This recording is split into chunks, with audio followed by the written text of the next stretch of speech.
se ha formado la corredera. Allá fueron los bomberos con sus campanas, sus sirenas. Allí fueron los bomberos con sus campanas, sus sirenas. Ay, mamá, ¿qué pasó? Ay, mamá, ¿qué pasó? Hola, saludos y muy buenas. Una nueva entrega más. Hoy vamos a conversar sobre democracia y partidos políticos a partir de la estructuración y los resultados finales de las elecciones de mayo 20 del 2016. Con nosotros está Benny Metz. Muy buenas y bienvenido. Gracias, Juan Carlos, por la oportunidad y de verdad que saludo este espacio que es bastante amplio y plural para el pueblo dominicano conocer los diferentes temas que le interesan nacionales. Apenas tenemos 24 minutos, 25 minutos para desarrollar esta entrevista. Un grupo político-económico del país, que es el oficialismo, obtuvo el 60% en las pasadas elecciones. El grupo económico político de la oposición obtuvo el 35% de las elecciones.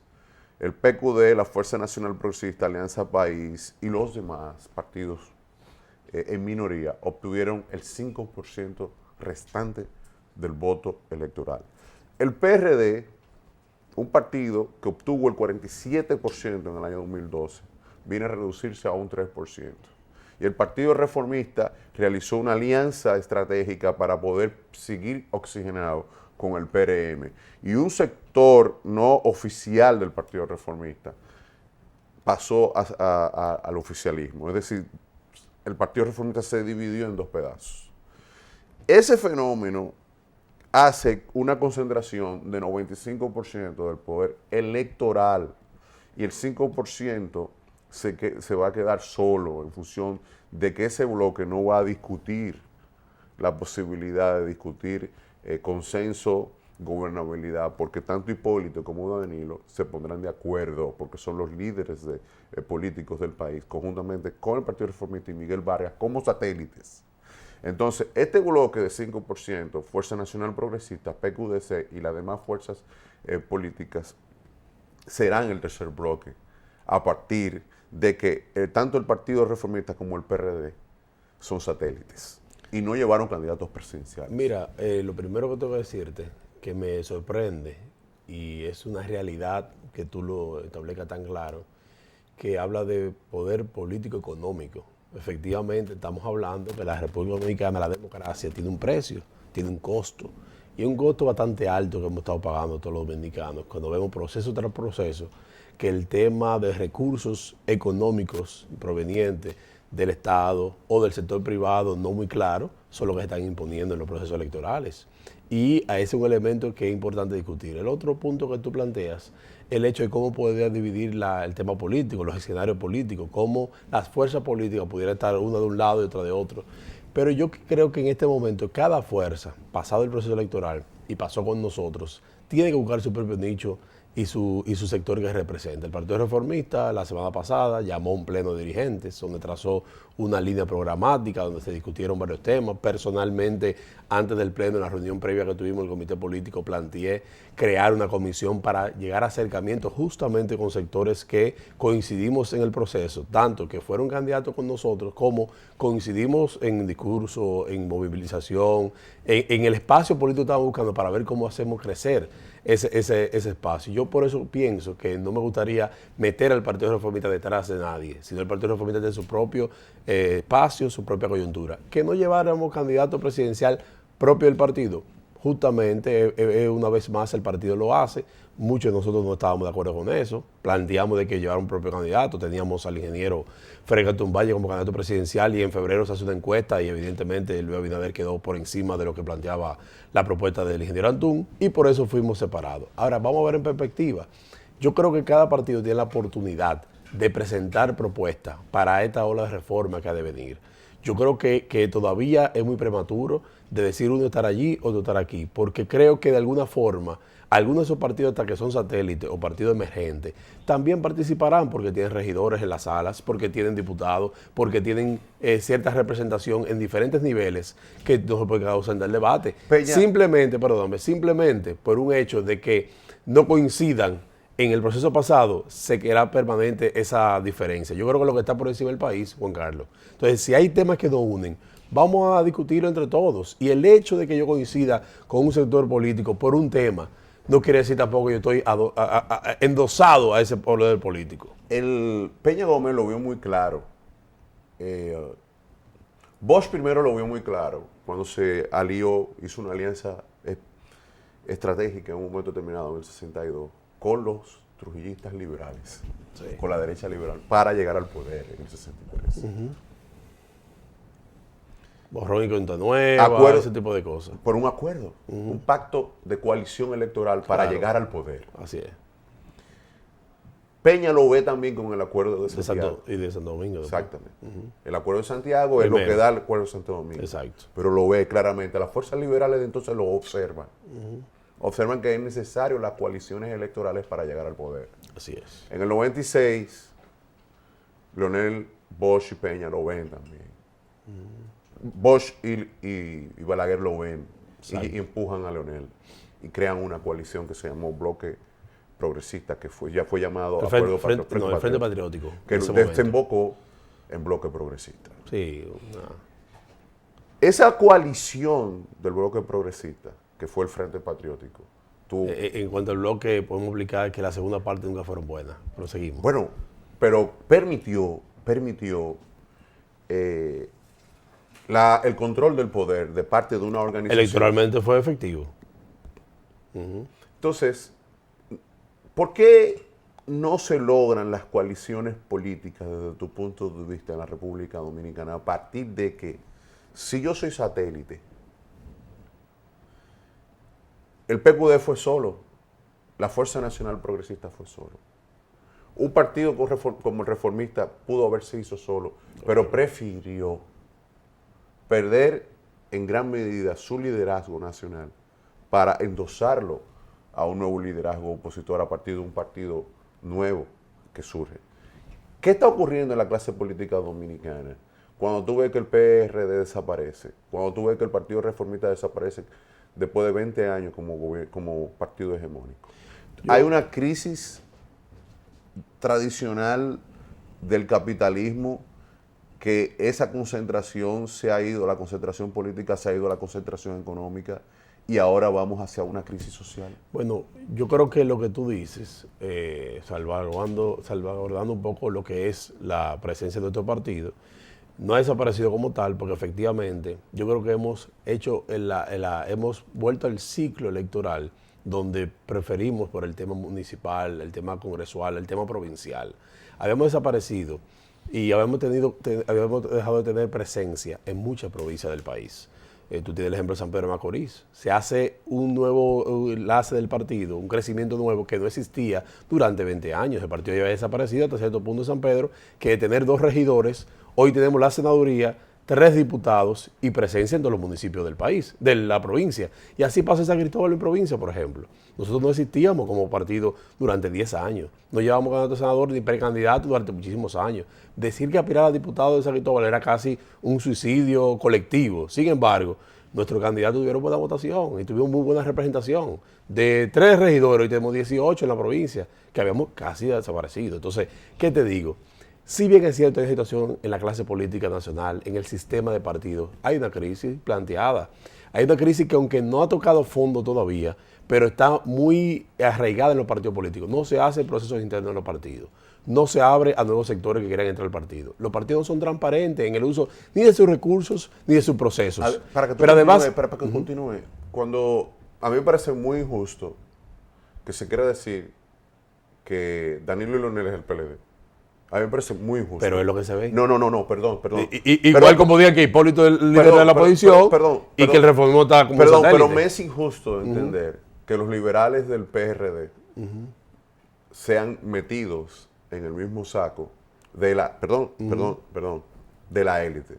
A mí me parece muy injusto que la gente crea o que los medios de la gran burguesía, que son estos, pretendan establecer que los pensamientos de los partidos son homogéneos. Y no es Y así. que los mismos candidatos del 2000 fueron los candidatos del 2012. Y, o sea, no, y no es así. y no es así. No solamente eso, Juan Entonces, Carlos. digamos que Carlos, las élites... yo creo lo que hemos ido es postergando la crisis partidaria. Correcto. Porque hemos ido reciclando la misma gente. Correcto. Tú agarras, como siempre digo, pon en internet 10 nombres principales, 10 dirigentes de los partidos de cada partido y te dan que del 60 muchos están participando, desde la guerra civil, otros tuvieron los 12 años, otros tuvieron los 10 años, y en los últimos 20 años ha sido la misma estructura partidaria que ha dirigido los 3 grandes partidos. Ahora, un cuarto partido que nace, que cuando tú ves su matrícula, los principales son un remanente de otro partido que fue del sistema. Entonces, ¿qué hay en el escenario político nacional? Efectivamente una crisis planteada, vuelvo y te reitero. ¿Por qué? No es posible, fíjate si tú tienes algún registro, de que salga un partido, se crea un partido en 8 meses y sea en 1 año y medio más grande que su partido origen. ¿Tú has visto esa situación en el país? O sea, tú tienes el PRM, que en año y medio de fundado, alcanzó la votación que alcanzaba regularmente su partido originario. O sea, tú tienes que el PRD, como tú decías, de un 47%, baja un 3 puntos y pico, 4 puntos y empujado llega a un 5%. Quiero hacer un ejercicio político. Entonces nosotros, si bien es cierto hemos venido como Partido Reformista en una situación también de caída libre por muchos años, de hecho, los reformistas parece que se acostumbran a estar en la casilla 3. Yo no me acostumbro a estar en la casilla 3. Yo quisiera estar y competir por la casilla 1. Pero ese sería mi escenario ideal. Pero igual yo me conformo, no solamente con botar la muleta y lo que son la bisagra. Yo me conformo con tener una agenda programática permanente. Mira qué pasó ayer. Oye, qué tan, como tú decías, que a veces los medios de comunicación están concentrados en un solo sector político. Todo el mundo expectativa que va a ser lo del comité político la semana, ¿verdad? Que se discutió la escogencia de la Cámara del Senado. El PLD es muy grande. Diputado. No, perfecto, está bien. Pero ahí ellos hacen un planteamiento en el segundo punto de llamar a Agripino que venga a mediar en las grandes reformas del país. Lo había dicho el ingeniero Antún hace 2 semanas antes y la gente no se hizo eco de eso, o en la proporción, por ejemplo. Entonces, ¿cómo es una situación desigual? No solamente en temas de medio de comunicación, sino en tema económico también. Con los recursos que tuvo la oposición para competir, con lo que tuvo el gobierno, fue muy desigual. Entonces, en las reformas que vamos a hacer en el país, tiene que tratar el propio partido de gobierno, porque también hay un sector de minoría dentro de ese partido, que cada vez que hay un proceso interno, cada vez está con menos espacio. Y hay que buscarle el equilibrio, ¿cómo le dicen ellos? La alternancia, buscando ver cómo no le dan de frente, como le vienen dando de lado, a un sector político que fue hegemónico en el pasado. Porque la política no es estática, la política es un ciclo cambiante. Y yo creo que sí lo que tenemos nosotros que ver es cómo creamos reglas que todo el mundo se pueda servir de ello. Porque hoy puede ser tú decías del PRD con un 47%, y hoy el PRD es minoría, que en muchas ocasiones el PRD trabajó para que el reformismo desapareciera.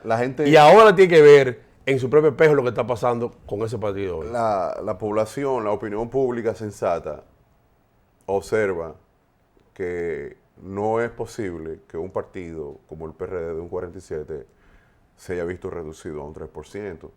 Esa reducción del 3% está estrechamente vinculada con el oficialismo y obviamente hubo un pacto Hipólito Danilo de gobernabilidad para reducir a Miguel Vargas en un momento determinado y para poder asegurar el control del poder del oficialismo. Eso se expresó en la capital. Ese pacto Danilo Hipólito se expresó en la capital con la alternancia de Salcedo por Collado. Vamos a una brevísima pausa porque la opinión pública sensata no cree que el Partido Reformista es la tercera fuerza, ni cree que el PRD es la cuarta fuerza. La opinión pública sensata entiende que hay 2 fuerzas políticas, que hay 3 fuerzas políticas en realidad en el escenario, que son el Partido de la Liberación, el Partido Revolucionario Moderno, el Fuerza Nacional Progresista y el PQD. Todo lo demás es un pacto de clase. Y eso lo vamos a ir analizando poco a poco para desenredar un poco la estrategia y la arquitectura ideológica y de propaganda que pesa sobre el sistema político tradicional de ese tipo de capitalismo de concentración. Pausa, regresamos. Benny Metz está con nosotros. No se vaya. A Chan Chan le daba pena.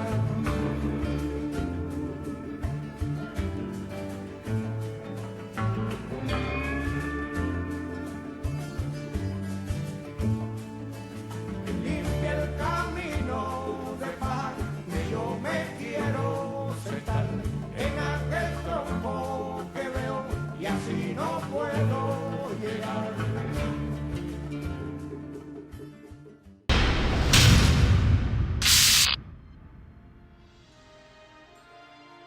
Señoras y señores, estoy decidido a hacer de la inversión pública un pilar del desarrollo, además de un ejemplo de transparencia y eficiencia. Y para lograrlo, priorizaremos como nunca antes aquellas inversiones que contribuyan a impulsar el desarrollo en las zonas más deprimidas del país. Me refiero a áreas como la electrificación rural, que además de permitir llevar el progreso a todos los rincones de nuestra geografía, son obras que nos permitirán crear miles de puestos de trabajo en la República Dominicana. Sin electricidad no hay desarrollo. Es así de sencillo.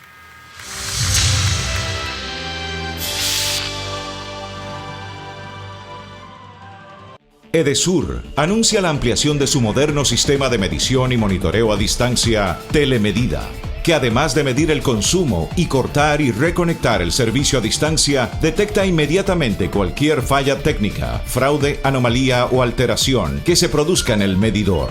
No te pongas inventando, paga tu factura al día, que Telemedida te está chequeando. Yo no cojo corte con eso de la luz. Edesur, únete y conéctate.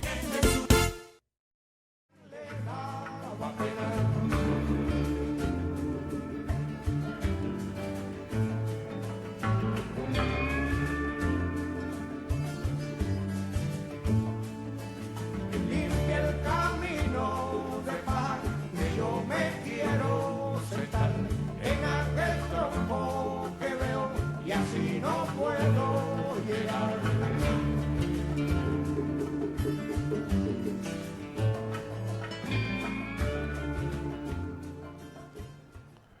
Regresamos. Mira, Benny Metz está con nosotros. ¿Cómo tú me decías? No, yo pienso que el análisis que tú haces de la opinión pública sensata, hay que ver qué tanta sensatez hay en ese planteamiento, porque si medimos los partidos porque vayan solo a las elecciones o por lo que consiguen como voto al final de la jornada electoral, entonces tenemos dos escenarios muy diferentes. Por eso yo me iba más al tema local. Recuerda que estas fueron elecciones que fueron de 3 niveles. Yo siempre decía que si la oposición lograra asumir el voto que tiene localmente como voto presidencial, el candidato presidencial que llevaba la oposición principal, llámese PRM, Partido Reformista, hubiese sacado 10% por encima de lo que sacó al final. Te lo digo, por ejemplo, en el caso de Villa Altagracia, que es un municipio de mi provincia, el candidato alcalde saca un 60% de los votos y es del PRM reformista. Y ahí el reformismo aportó 13% de los votos. Si el reformismo termina con un 5% presidencial, pero en la parte municipal, en Villa Altagracia sale con un 13%, efectivamente tiene un crecimiento importante localmente. Pero en el distrito municipal del Puerto, que casi un municipio también de Villa Altagracia, el candidato del Partido Reformista, y ganamos toda la alcaldía, con Sandoval Cocolo ganó un 54%, y el reformismo saca un 33% en ese distrito municipal. Entonces, cuando tú te vas a Jaina, lo mismo. Ovaldo saca un 60% el del PRM y el reformismo saca un 11%. Y en el municipio de cabecera, para que tú sepas, porque tú delimitabas solamente el escenario nacional como se ve, pero en el espacio local, en San Cristóbal, el reformismo saca 25,000 votos y el PRM saca 19,000 votos.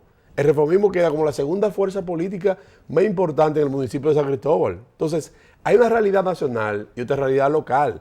¿Cuál es mi aspiración? Que esa realidad municipal, provincial, ayude al cambio nacional. Que cualquier candidato, y eso era mi teoría en la campaña, del Partido Reformista Independiente, podía terminar en un 7, 8, 10%, no importara. Pero municipalmente y provincial íbamos a tener un crecimiento exponencial Y en muchos casos, tú sabes la división del método de Holmes, el candidato de nosotros me pasó en Jaina, circunscripción número 3 de San Cristóbal, circunscripción número 1, también San Cristóbal, donde los candidatos a diputados nuestros quedaron en la gatera para colocar el segundo lugar a la diputación y no lo obtuvieron porque la alianza no obtuvo el segundo diputado. Si hubiésemos llevado boleta independiente, probablemente yo hubiese sido el primer diputado que hubiese salido de la boleta nuestra. Pero me fui muy en tema electoral, pero vamos a lo que tú representas. ¿Dónde yo creo que están las grandezas de los partidos? Es que abracen causas, es que tengan un discurso, que la población se identifique con ellos. Lo que está pasando en la región es que cada día los partidos tienen menos representación y lo que la gente está subiendo son proyectos y tendencias. Te tengo que preguntar. Y tendencias que abracen causas en favor de los países. Te tengo que preguntar.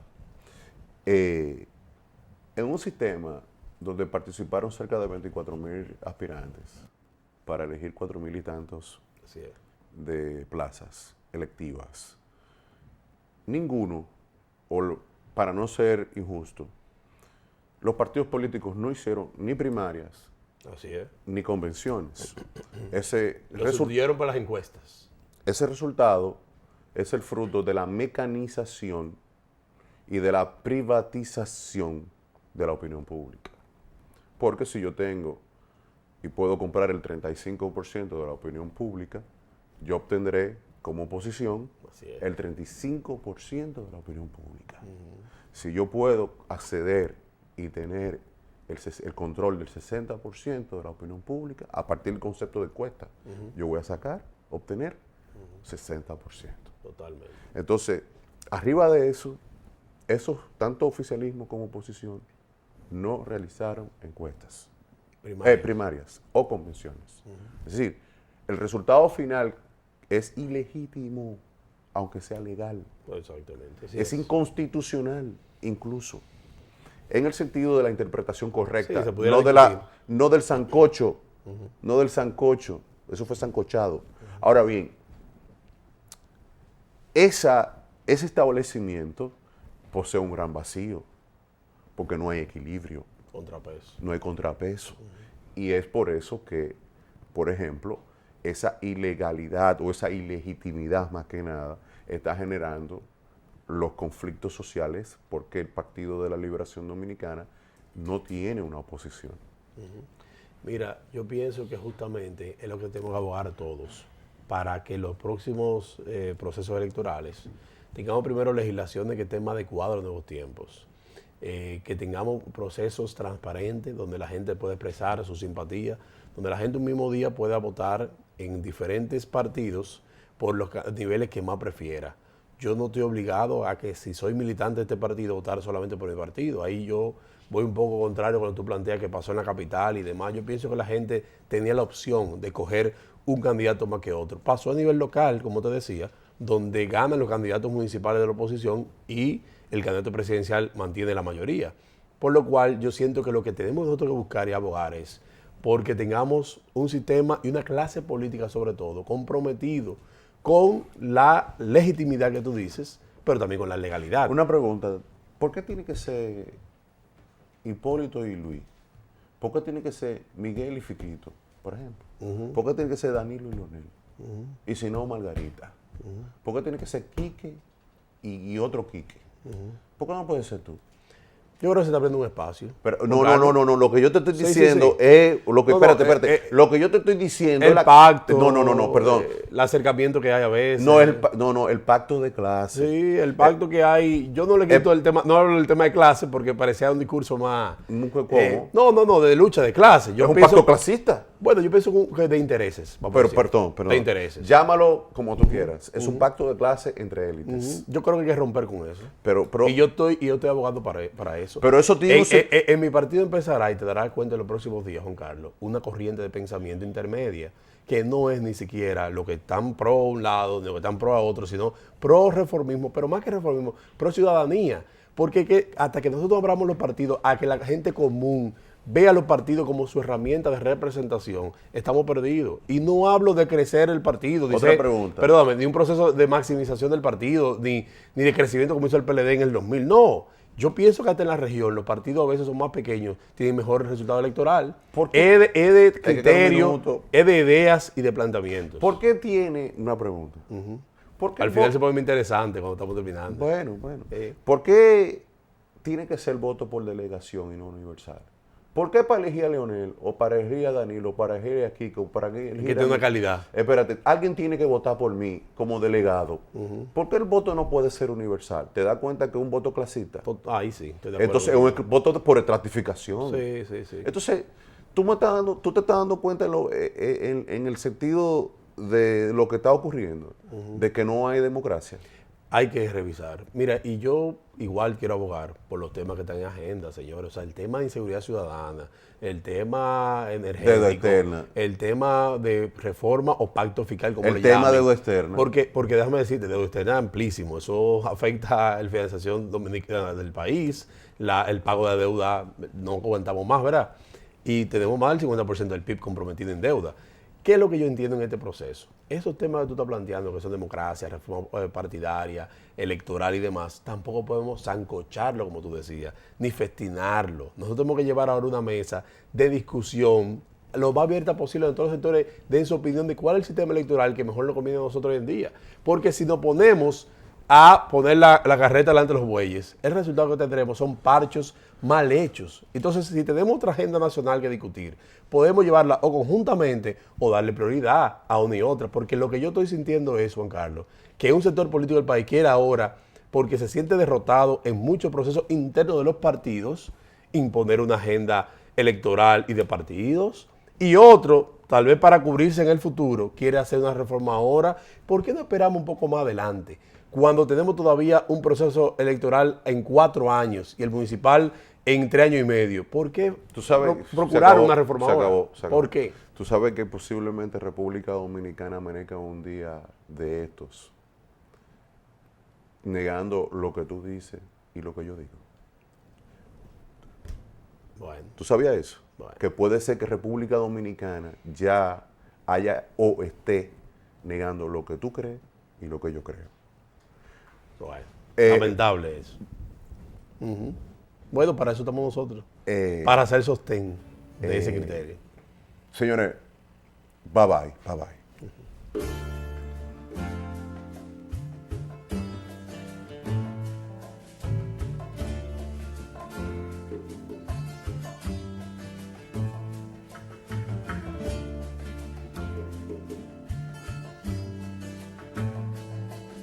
De Alto Cedro voy para Marcané, llego a Puerto voy para Mayarín.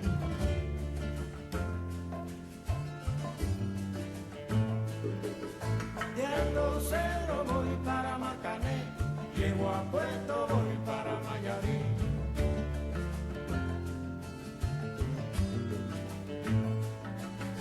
De Alto Cedro voy para Marcané, llego a Puerto voy para Mayarín.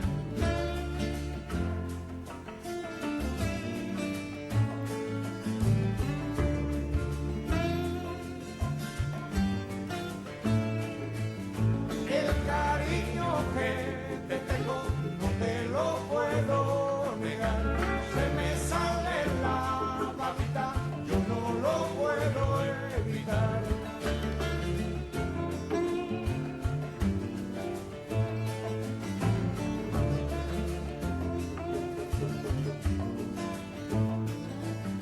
Cuando Juanita y Chan Chan en el mar servían arena,